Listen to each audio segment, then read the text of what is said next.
নিশীথ বাবু, কি বলতেন আপনি?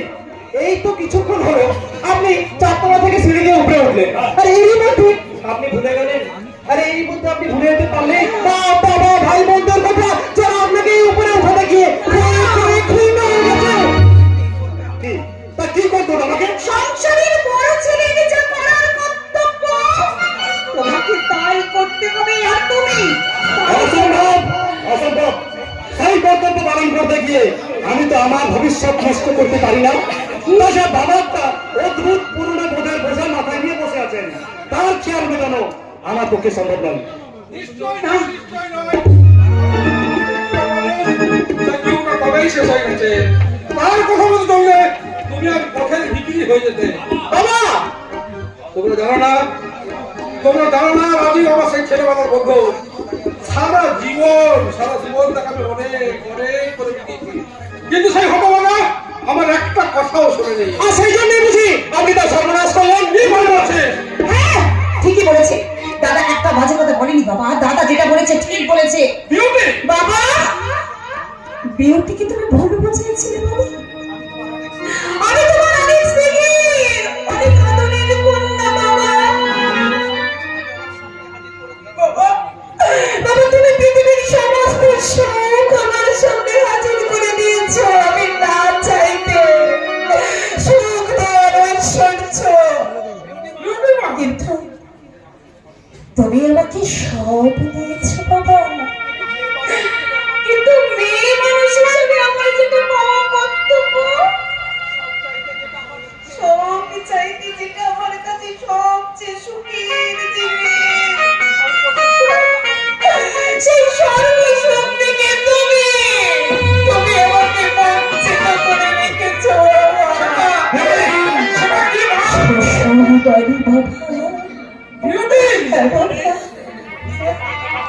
তুমি আমার মায়ের কোনো কথা মানে আমি বুঝতে পারবে না বাবা, বুঝতে পারবে না। তুমি যে পুরুষ মানুষ, এই তো আমার কথা শুনে তুমি ভাবছো আমার বিউটি মা যে সত্যি কথা বলছে, কিন্তু বাবা, ও বাবা, আমি চাই তোমার মেয়ে সেই বিউটি নেই বাবা। আমি চাই তোমার মেয়ে হয়ে থাকতে পারলাম না বাবা। মেয়ে আর পুত্রবধূর মধ্যে যে অনেক তফাৎ। তুমি চিরকাল আমাকে মেয়ে সাজিয়ে রেখে তুমি তোমার অপরত্ব সেই খুব ভালোবাসা আমাকে দিয়ে বলে রাখতে পারবে বাবা। কিন্তু আমার শ্বশুর বাড়ি, আমার শ্বশুরের আদরের পুত্রবধূ হয়ে এই স্বর্গে এসো। তুমি আমাকে দিতে পারবে না, তুমি আমাকে দিতে পারবে না, তুমি আমাকে দিতে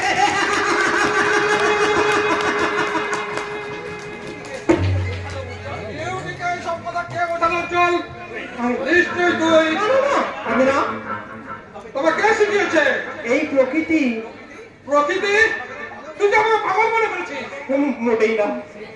যে মেয়ে জীবনে কোনোদিন এক গ্লাস জল পর্যন্ত নিজের হাতে করে খায়নি, সে যাবে কি নয় অন্ধকার কোথা গলির মধ্যে ঝিরিগিরি করতে? উজ্জ্বলদা, বিউটিকে এসব শেখানো আপনার কিছু উচিত হয়নি। বলছি তো আমি শেখাইনি তোকে বিউটিকে। কে শিখিয়েছে? হাতটা তুই মিথ্যে কথা বলবি না। আমি লক্ষ্য করেছি যে কনভেন্ট থেকে ফিরে আসার পর থেকে তুই বিউটির কাছে ওইসব যা চশমাটা চোখ থেকে খুলে ফেলুন, তাহলেই দেখতে পারবেন বিউটিকে এসব কে শেখাচ্ছে। কে শিখিয়েছে? আকাশ, বাতাস আর এই বাংলাদেশের মাটি। উজ্জ্বল, বাবা, এই প্রকৃতির চেয়ে বড় শিক্ষক আর যে কেউ নেই। উজ্জ্বল, কি বলছেন আপনি? অর্থ আর এই সম্পদের মোহে তোমরা যে আজ ভুলেই গেছো নিশীথ বাবু। মানুষ বলে স্বভাব হারায়, কিন্তু এই প্রকৃতি তার রূপ বদলায় না। ছোট্ট ছোট্ট ছেলেমেয়েরা যখন খেলা করে তখন চোখ মেলে দেখুন, ছেলেরা খেলছে রেলগাড়ি নিয়ে, ডান্ডা হাতুড়ি নিয়ে, মেয়েরা খেলছে রান্নাবাটি নিয়ে, হাড়ি কলসি নিয়ে। ছেলেরা ক্ষেত বানাচ্ছে, মেয়েরা ঘর বাঁধছে। উচ্চ হাতে হাতে হাতে ছোট্ট হাতুড়ির আঘাত পেয়ে ছোট্ট বাচ্চারা যখন কোকিয়ে কোকিয়ে কাঁদছে, তখন ওই ঢুলে মেয়েটির মুখে স্বর্গের হাসি, কারণ তার মুখে ঘুমন্ত গর্ভপুতুল, সে তার খেলা ঘরে বসে তার ছোট্ট ছোট্ট ছেলেকে দুধ খাওয়াচ্ছে। এই প্রকৃতি তার অবচেতন মন, তার খেয়ালে আগামী দিনের স্বপ্ন দেখাচ্ছে, আগামী দিনের স্বপ্ন।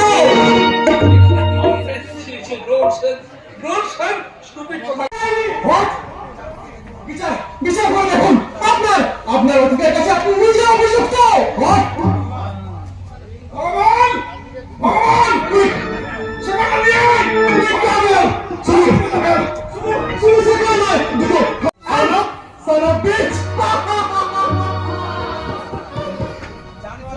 জানোয়ার কোথাকার একটা অসভ্য। দেখলি দেখলি কি বলে গেল শুনলি ভাগা তোর জন্য আমার মান সম্মান ইজ্জত সব পাল্টে গেল। তাই জন্য বলছে যে বিউটির জন্য তোমার মান সম্মান ইজ্জত গেলই তো জজ স্বামীকে ছেড়ে সে কিনা ওই ভিখারি শ্বশুরের সঙ্গে বস্তিতে বাস করছে। আদর্শবতী দেখবো আদর্শ কতদিন থাকে। চল ঘরে চল। জামাইয়ের বাড়িতে ভোজ পাবে না। না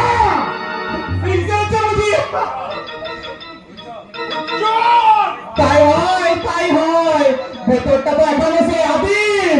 এই বিবর্তনে বাইরের চেহারাটা শুধু পরিবর্তন হয়েছে। সবরস পান করে দিন মদিরাস, আধুনিক ভাষায় যাকে বলে মদ। জামাই তো খেয়ে চুর।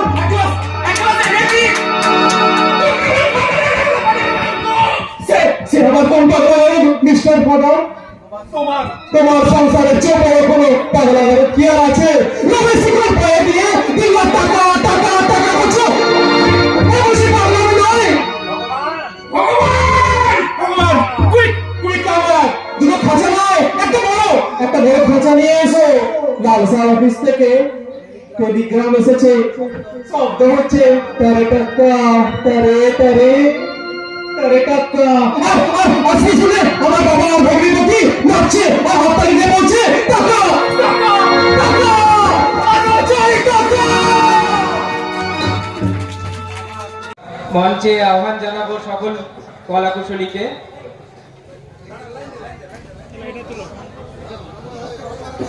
আমাদের পক্ষ থেকে একটি ছোট্ট উপহার তাদের জন্য তৈরি করেছি। দলপতিকে একটু সামনের দিকে আসার জন্য অনুরোধ করছি। এই যাত্রার নির্দেশক, আমি তাকে বরণ করে নেব।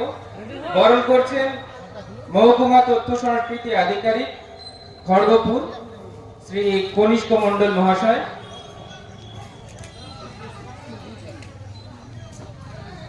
আমরা আমাদের পক্ষ থেকে একটি ছোট্ট স্মারক এবং একটি উত্তরীয় তুলে দেব।